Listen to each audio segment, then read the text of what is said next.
मंदिर के द्वार पर हम जब चप्पल छोड़ते हैं, जिस मंदिर की चौखट पर चप्पल छोड़ी है, आप जितनी देर आराधना में लगे रहते हैं उतनी देर तक आपकी चप्पल पर जितने लोग लांग कर जाते हैं, जितने लोग लांग कर प्रवेश करते हैं, उसका भी दुख आपके भाग्य में आता चले जाता है। ध्यान दीजिएगा जरा। चप्पल का भविष्य पुराण में पढ़िएगा कभी कि पादुका का महत्व क्या है, पादुका किस ओर उतारना चाहिए, पादुका को कहां रखना चाहिए। घर के अंदर बैठकर आप 27 मनके की माला जप रहे हो, घर के अंदर बैठकर 30 मनके की माला जप रहे हो, घर के अंदर बैठकर 108 मनके की माला जप रहे हो। आप जितने भी मनके की माला घर के अंदर बैठ रहे हो और जप रहे हो, उसका पुण्य आपको प्राप्त होगा, मना नहीं है, मिलेगा, पर रुपये में से 25%।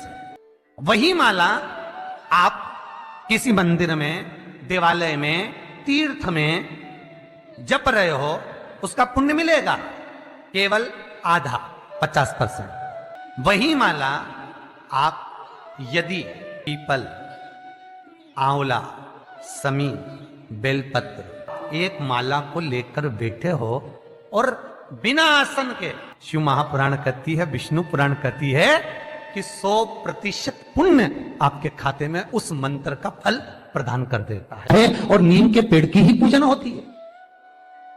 दक्षिण दिशा में माता की मूर्ति विराजमान नहीं करते नवरात्र, नवरात्र में नीम के वृक्ष की पूजन करते, क्योंकि देवी भागवत में स्पष्ट कहा गया, नवरात्रि तक मां जगत जननी जगदम्बा 64 योगिनियों के साथ में नीम में विराजमान हो जाती। 64 योगिनी। गौमाता के घी का बड़ा महत्व है जी, बहुत ध्यान देना। साल में 2 बार या 3 बार गौ माता के दूध से निर्मित, वो भी देसी गाय के द्वारा निर्मित घी, दरवाजे के बाहर अगर तुम्हारे घर में बहुत अशांति हो रही है, क्लेश हो रहा है, घर में शांति नहीं है, तो गाय के घी की एक बिंदी भी अगर दरवाजे के बाहर मात्र अशोक सुंदरी वाली जगह पर घी को लगाकर उस हाथ की बिंदी को दरवाजे पर लगा दिया जाता है, तो घर में से क्लेश समाप्त हो जाता है। व्यापार में काम अच्छा नहीं लग रहा, व्यापार अच्छा नहीं चल रहा, जिसके मन में लगता है कि मेरे मन से मुझे अच्छा नहीं लग रहा, उतने से मन को आनंद की अनुभूति हो। आज भी कर देख लेना।